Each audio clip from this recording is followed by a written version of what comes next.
Halo semuanya, perkenalkan nama saya Miria Masayustianing Tias atau yang biasa dipanggil Miria. Saya merupakan salah satu peserta dari program Data Governance. Saat ini saya ingin mempresentasikan hasil kerja saya yaitu Evaluating Effectiveness of SOP.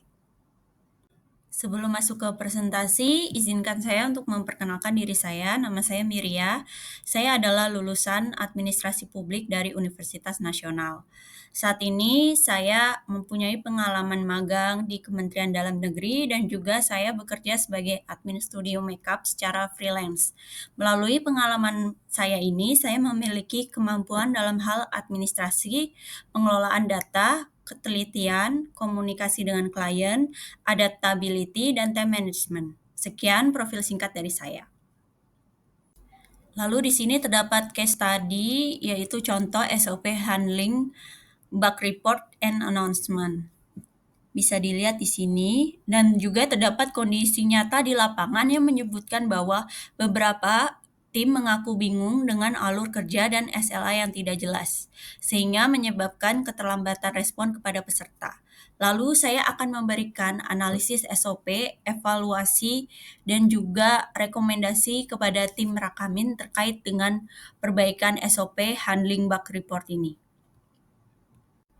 Berdasarkan SOP yang telah diberikan, saya menganalisis terdapat 4 masalah utama, yaitu yang pertama, bagian konfirmasi apakah kendala adalah bug atau kesalahan teknis tim learning atau support, itu tidak dijelaskan kriteria bug atau kesalahan teknis sehingga staf baru mungkin bingung cara menentukan kategorinya.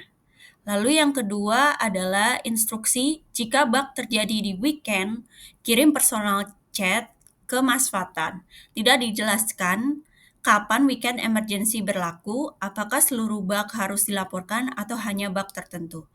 Lalu yang ketiga, penentuan SLA.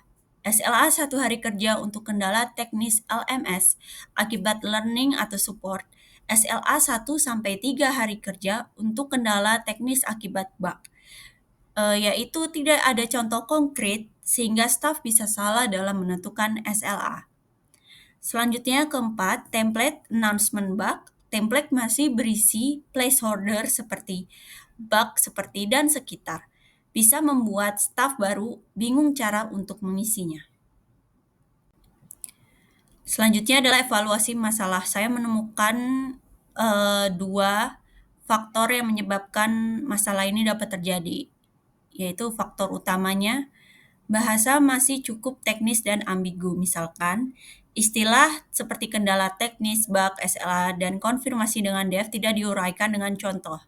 Yang kedua, tidak ada alur kerja visual SOP, hanya berupa daftar tugas. Sehingga orang baru sulit untuk menentukan urutan kerja dan poin keputusan. Lalu yang ketiga, tidak ada kriteria atau parameter penilaian. Misalnya berapa banyak laporan student yang dianggap signifikan, kapan bug dianggap kritikal.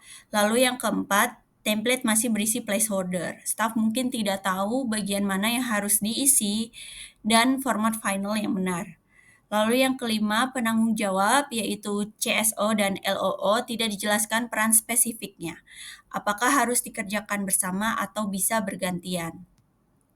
Lalu yang kedua yaitu dampak terhadap pengalaman peserta dan efisiensi tim. Peserta bisa menerima informasi yang tidak konsisten karena tidak ada format final yang baku. Pengumuman dapat berbeda-beda antara CSO atau LOO. Yang kedua, lambat menentukan SLA yang membuat penyelesaian bug molor.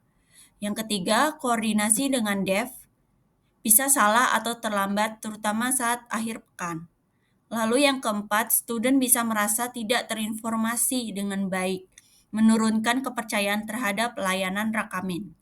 Lalu yang kelima, operasional memerlukan waktu lebih lama untuk cek ulang bug, mengurangi efisiensi dalam menangani laporan lain. Selanjutnya saya akan memberikan contoh rekomendasi. Yang pertama, gunakan pula jika maka atau if then untuk memudahkan logika keputusan. Yang kedua, hilangkan istilah teknis atau tambahkan definisi singkat di awal SOP. Yang ketiga, pisahkan tugas berdasarkan role. apa yang wajib dilakukan CSO, apa yang wajib dilakukan LOO, dan apa yang dilakukan bersama.